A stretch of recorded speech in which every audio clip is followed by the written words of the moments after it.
2023년 4월 23일 길가온교회 주일예배 말씀입니다. 오늘 본문은 출애굽기 20장 4절에서 6절까지 말씀입니다. 같이 봉독하겠습니다. 너를 위하여 새긴 우상을 만들지 말고 또 위로 하늘에 있는 것이나 아래로 땅에 있는 것이나 땅 아래 물속에 있는 것에 어떤 형상도 만들지 말며 그것들에게 절하지 말며 그것들을 섬기지 말라. 나 내 하나님 여호와는 질투하는 하나님인즉 나를 미워하는 자의 죄를 갚되 아버지로부터 아들에게로 3, 4대까지 이르게 하거니와 나를 사랑하고 내 계명을 지키는 자에게는 1000대까지 은혜를 베푸느니라. 오늘은 하나님의 놀라운 사랑과 지혜라는 제목으로 하나님 말씀 전하겠습니다. 우리가 봤던 출애굽기 20장 2절과 3절은 너는 나 외에 다른 신들을 내게 두지 말라 이렇게 말씀을 하셨습니다. 그리고 신명기 6장을 보시면 이스라엘아 들으라 우리 하나님 여호와는 오직 유일한 여호와이시니 너는 마음을 다하고 뜻을 다하고 힘을 다하여 내 하나님 여호와를 사랑하라. 이런 말씀들을 표면적으로만 본다면 굉장히 독선적이고 배타적이고 자기밖에 모르는 그런 하나님이 아닌가 이런 생각이 들 정도입니다. 하지만 이 말씀을 한꺼풀 열고 들어가 보면 내가 마음을 다해서 힘을 다해서 내가 너를 사랑했다 이런 말씀입니다. 이런 사랑에 대한 응답은 그러한 사랑으로 밖에는 안 된다는 말입니다. 그런 말씀을 우리에게 하시는 겁니다. 하나님이 우리를 사랑하시는 만큼 우리에게도 그런 사랑을 요구하고 계시다라는 말입니다. 특히 하나님께서 우리를 언제 사랑하셨다고 하십니까? 하나님이 우리를 언제 사랑하시고 예뻐하시고 좋아하실까? 언뜻 우리가 하나님 앞에서 뭔가를 잘했을 때 이쁜 짓을 했을 때 하나님이 우리를 좋아하시고 사랑하시는 것 아닌가 이렇게 여길 수 있습니다. 하지만 성경은 그렇게 말씀하지 않습니다. 우리가 아직 죄인 되었을 때라고 말합니다.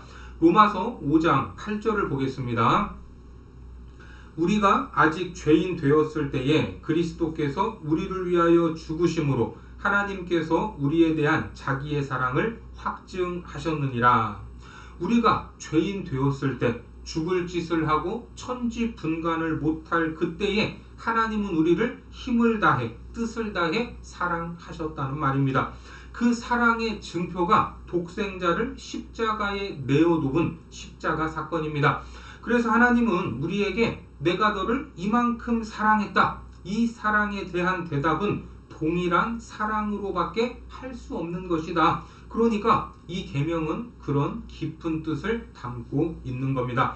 그러면서 하나님은 우리를 향해 사랑의 고백을 독특하게 하시는데 그것이 오늘 본문 4절과 5절입니다. 본문을 보겠습니다. 너를 위하여 새긴 우상을 만들지 말고 또 위로 하늘에 있는 것이나 아래로 땅에 있는 것이나 땅 아래 물속에 있는 것에 어떤 형상도 만들지 말며 그것들에게 절하지 말며 그것들을 섬기지 말라. 나 내 하나님 여호와는 질투하는 하나님인즉 나를 미워하는 자의 죄를 갚되 아버지로부터 아들에게로 3, 4대까지 이르게 하거니와. 이게 무슨 말입니까? 너와 나 사이에 어떤 것도 끼어 들어와서는 안 된다라는 말입니다. 우리 둘 사이에 뭐라도 끼어 있으면 어떻게 됩니까? 하나님이 질투하신다고 말합니다. 여기서 우리가 주목해야 할 것이 사랑의 고백을 말씀하시면서 질투라는 단어를 사용하고 계신 겁니다. 여러분, 누군가가 내 아내 또는 내 남편과 팔짱을 끼고 희죽거리면서 다니는 모습을 봤다고 생각을 해보세요. 그러면 그런 장면을 봤을 때 내 마음속에서 질투가 일어나면 내 배우자를 사랑하는 것이고 그런 장면을 보고서도 아무런 감정도 생기지 않는다면 그것은 사랑하지 않는 것입니다. 그렇지 않습니까? 그러니까 질투라는 이것은 부정적인 감정일 수 있지만 참으로 자연스럽고 아름다운 겁니다. 하지만 질투가 시기다, 시기, 이 시기라는 말과 같이 사용되다 보니까 더 부정적으로 여겨지는 것이 사실입니다.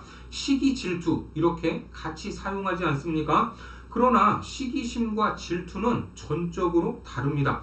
시기는 내가 갖지 않은 것을 다른 사람이 가졌을 때 느끼는 감정이고, 질투는 내가 사랑하는 사람을 독점하고 싶은 뜨거운 사랑입니다.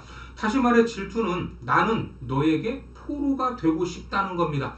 나 여호와는 질투하는 하나님이다. 이 말씀은 나는 너에게 독점당하고 싶다. 너에게 있어서도 내가 독점되기를 원한다. 그런 의미입니다. 그리고 나도 너를 독점하고 싶다라는 것입니다.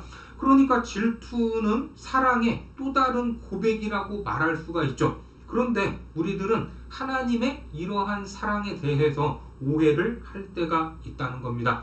우리가 잘 알고 있는 탕자의 이야기가 있죠. 탕자가 집을 나갔을 때부터 아버지는 아들이 돌아오기만을 기다리고 있었습니다. 아들이 가지고 간 재산을 모두 탕진하고 돌아올 수밖에 없었을 때 탕자는 어떤 생각을 했습니까? 만약 아버지가 너 재산 어디에다 뒀어? 라고 물어보시면 아들로 받아달라고 할 것이 아니라 그냥 일꾼으로라도 받아주시면 좋겠다, 이렇게 말하려고 생각을 했습니다. 그러니까 탕자는 자기 아버지가 자기에게 입맞추고 안아주고 반지도 끼워주고 살찐 송아지를 잡아줄 것이다 하는 이러한 생각을 했습니까? 못했습니까? 절대로 못했던 겁니다. 이것이 탕자가 아버지의 사랑에 대해서 몰라도 너무나 몰랐던 것입니다. 우리도 그렇습니다. 헌금을 많이 가지고 나오면 하나님이 나를 더 사랑하겠지? 이런 생각이 때로는 들 수도 있습니다. 또 하나님께 드릴 것이 없어서 내가 가슴 아픈 심정으로 예배하면 하나님이 오해해서 나를 덜 사랑하지는 않을까? 이러한 생각을 할 때도 있습니다. 하지만 하나님은 그런 하나님이 아니시다라는 겁니다. 오늘 제2계명이 하나님의 신경과 관심이 그 놀라운 사랑이 어디에 있는가, 그거를 알 수 있는데, 우리가 생각하던 하나님보다 얼마나 더 우리를 사랑하시는 하나님인가, 그것을 깨달을 수 있습니다. 무신론 실존주의자였던 샤르트르라는 사람이 인생에 대한 정의를 이렇게 했습니다. 인생은 던져진 존재다. 던져진 상태에서 스스로 만들어가는 것이다. 여러분 어떻습니까? 뭔가 맞는 것 같고 있어 보이는 말 아닙니까? 실제로 사르트르의 인생 정의는 철학뿐만 아니라 사상가들에게도 큰 영향을 미쳤습니다. 세상 사람들의 학문 속에서 보면 참으로 멋지고 사실처럼 보이는 말입니다. 그런데 말씀에 비춰보면 인생은 던져진 존재가 아니라는 겁니다. 하나님은 너는 내가 창조한 존재다. 내가 지었고 내가 너를 낳았다. 너희가 모두 내 자녀다. 그것도 내 형상대로 지은 내 아들이요 딸이다. 이렇게 말씀을 하는 겁니다. 그런 관점에서 10자녀를 낳았다고 해보세요. 그러면 깨물어서 안 아픈 손가락이 있습니까? 하나도 없습니다. 그런데 어느 날 새끼손가락이 아려서 보니까 염증이 생겨 부어 올랐다고 해보세요. 통증이 있는 겁니다. 그러면 나의 신경과 관심이 어디로 쏟아집니까? 당연히 새끼손가락을 향할 수밖에 없는 것입니다. 그러니까 10자녀가 있더라도 어디 가서도 잘 헤쳐나가고 살아가는데 어려움이 없는 자식들은 부모의 입장에서 별 걱정이 없을 겁니다. 그런데 아픈 새끼손가락과 같은 자녀들이 있다는 것입니다. 뭔가 비실비실해 보이고 부족해 보이고 연약하다면 부모 마음에는 그 자녀가 한없이 신경 쓰일 수밖에 없는 것입니다. 진짜 부모이기 때문입니다. 그래서 우리가 이 계명을 자세히 들여다보면 참신과 거짓신이 구별이 되는데, 인간의 역사를 말할 때 역사라는 영어 단어가 뭐죠? 그렇죠. 히스토리입니다. 히스토리. 히스 스토리. 그의 이야기. 남성적 표현의 단어입니다. 그런데 이 역사라는 단어 중에 우리가 잘 사용하지는 않지만 대칭을 이루는 단어가 있는데 바로 허스토리라는 단어가 있습니다. 그녀의 이야기 뭐 이렇게 볼 수 있지만 이것은 여자를 지칭하는 것이 아니라 사회의 하층에서 지배를 당하며 억눌려 있는 계층들, 그들이 바로 허스토리에 들어가는 겁니다.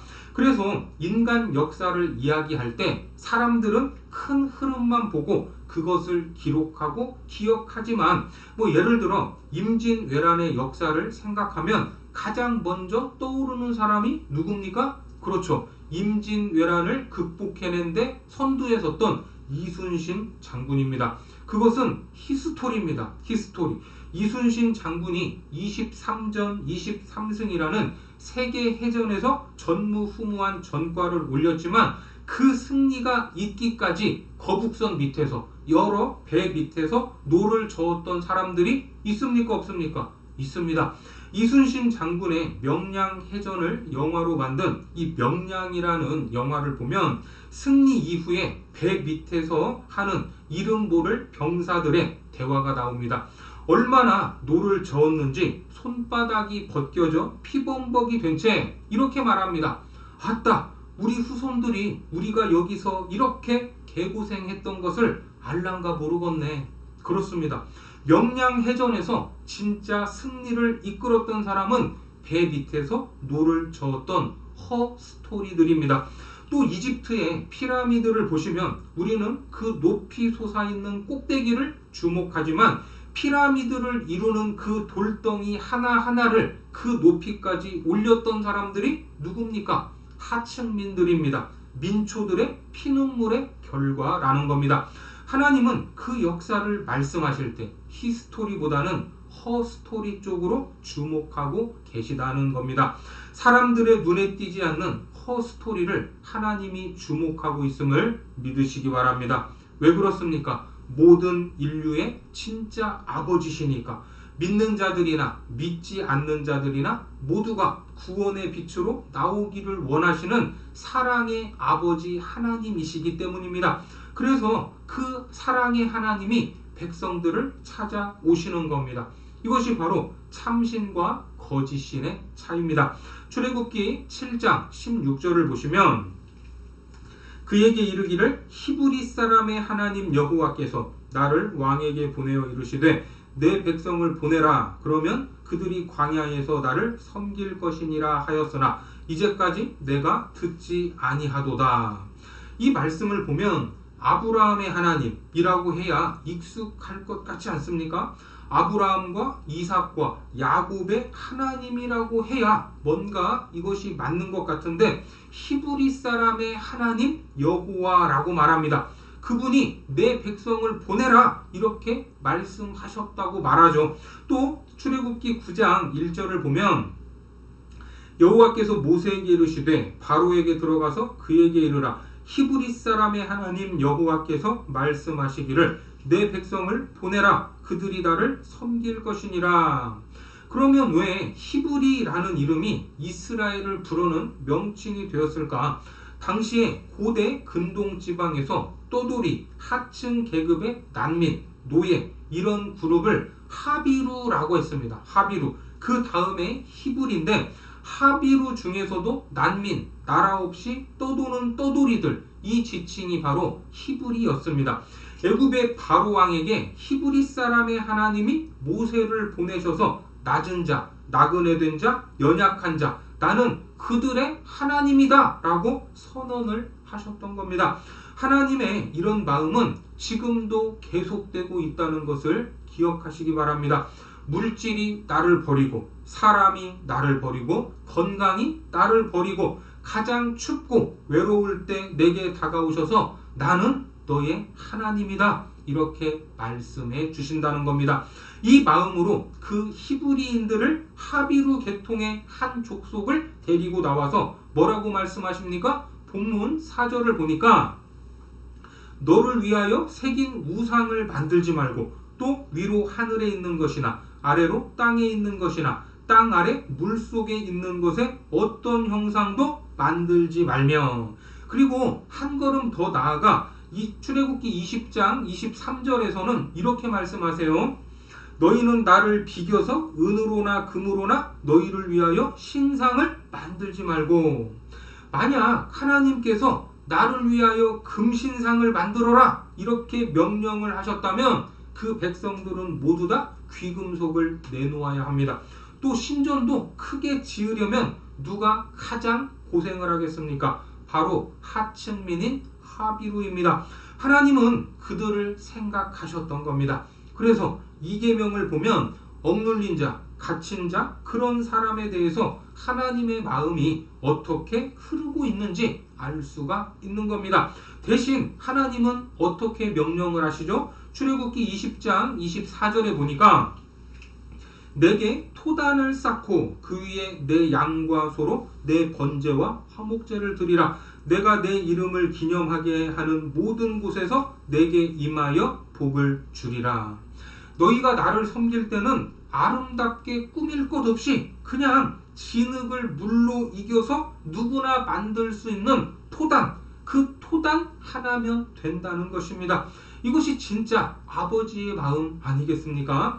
나를 섬기기 위해 어떠한 신상도 만들지 마라. 하늘은 나의 보좌요, 땅은 나의 발등상이니까 그냥 토단, 거기서 번제와 화목제를 드리면 내가 복을 줄 것이다. 이렇게 약속하십니다.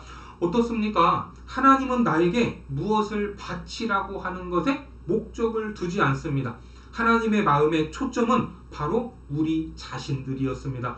우리를 위한 뜨거운 사랑의 마음인 것입니다. 여기에서 기독교의 참신과 세상의 거짓신들이 완전히 구분되는 것을 알 수가 있습니다. 그렇죠. 사람이 만든 종교는 화려합니다. 그리고 계속 그 안에 허영을 넣으려고 합니다. 고대의 신전들을 보면 얼마나 웅장합니까? 거기에 들어가면 하나님이 있을 것처럼 만들어 놓지 않았습니까? 그런 영향을 받은 중세의 성당들, 그 내부를 금으로 입혔습니다. 그 안에 들어가면 과연 주님께서 여기에 계시기에 합당한 것처럼 보이게 만들었습니다. 스페인 바르셀로나에 가면 가우디의 파밀라다 성당은 140년째 짓고 있는 것, 그것을 자랑으로 여깁니다. 그 자체만으로도 사람의 오감을 압도하면서 신비감을 주고 있습니다. 마리아상의 모습도 그렇습니다. 종교로 장사를 한다면 그런 것들이 훨씬 사람들의 이목과 마음을 사로잡을 수 있는 것들입니다. 모스크에 있는 사진을 보면 꼭 있는 것처럼 느껴지지 않습니까? 이처럼 인간이 만든 종교의 특징은 화려하기만 합니다. 가짜가 진짜로 보여지려면 화려할 수밖에 없는 것입니다. 그런데 하나님은 나를 위하여 어떠한 신상도 만들지 말라 이렇게 말씀하십니다. 왜 그렇습니까? 사람은 우상을 만들고 싶은 그런 마음이 있기 때문입니다. 모세가 시내산에 올라가 생각보다 안 내려오니까 아론이 무엇을 만들었습니까? 금송아지를 만들었습니다.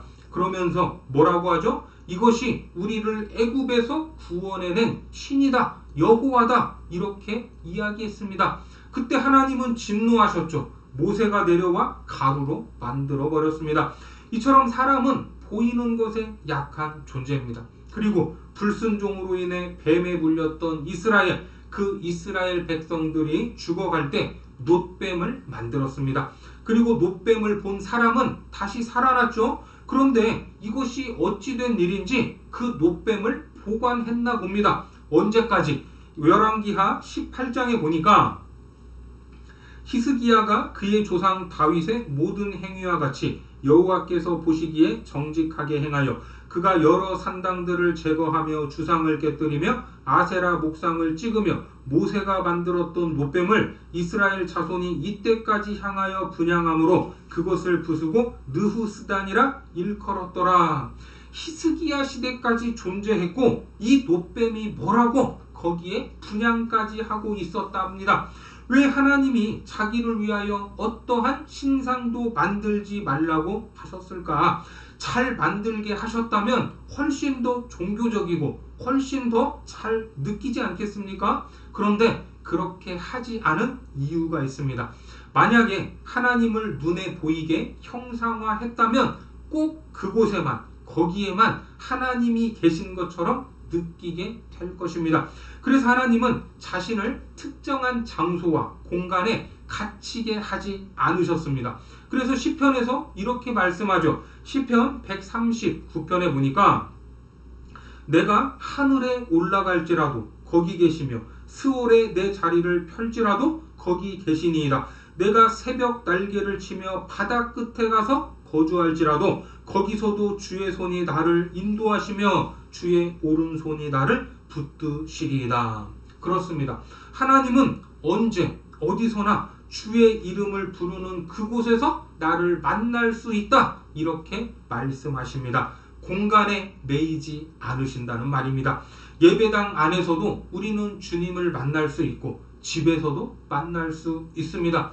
여러분 믿으시죠? 참으로 놀라운 섭리가 아닐 수 없습니다. 그러면서 이제 신약에 와서는 뭐라고 말씀을 하시는가?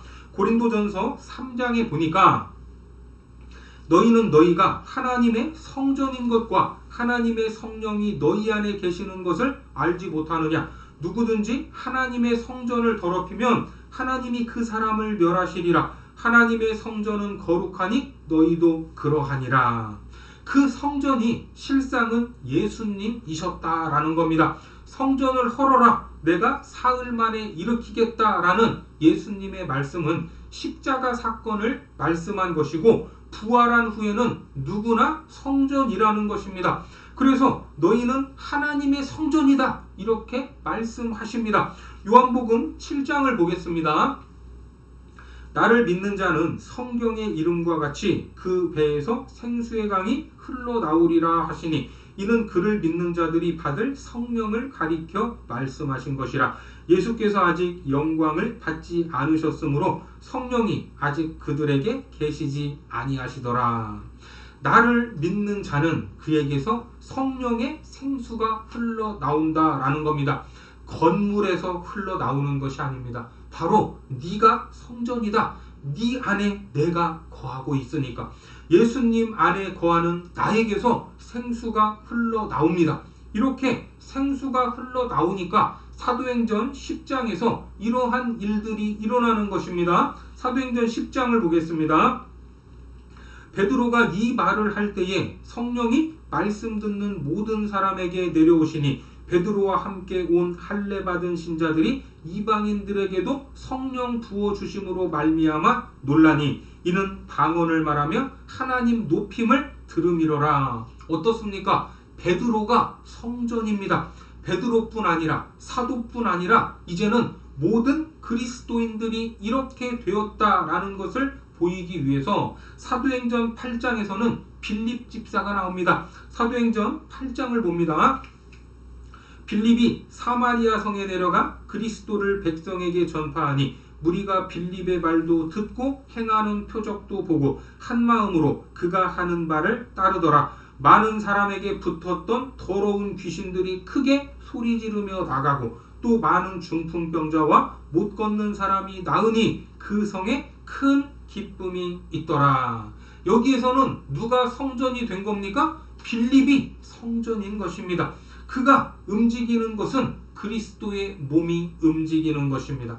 하나님은 건물 중심이 아니라 사람 중심이다 하는 것을 믿으시기 바랍니다.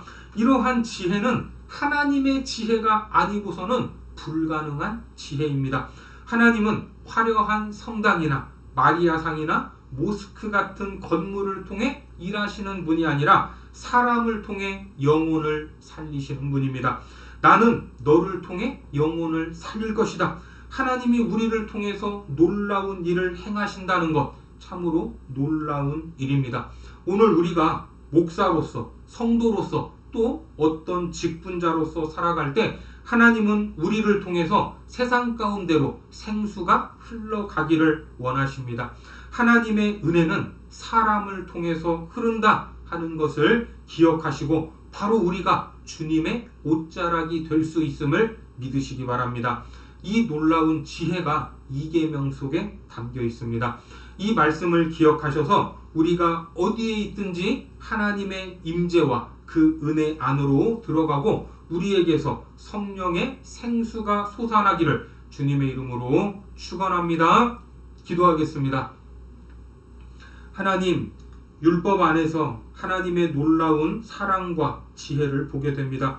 우리를 사랑하시되 특별히 세상은 주목하지 않는 힘없고 연약한 인생들을 돌보시는 하나님, 우상과 형상을 만들지 말라시는 그 놀라운 사랑과 지혜를 깨닫게 하시고 예수 그리스도를 통해 우리를 성전 삼으셔서 또한 우리를 통해 놀라운 일을 행하시는 그 역사를 우리의 삶 가운데 경험하고 그 축복을 드러낼 수 있도록 사용하여 주옵소서. 예수님의 이름으로 기도드립니다. 아멘.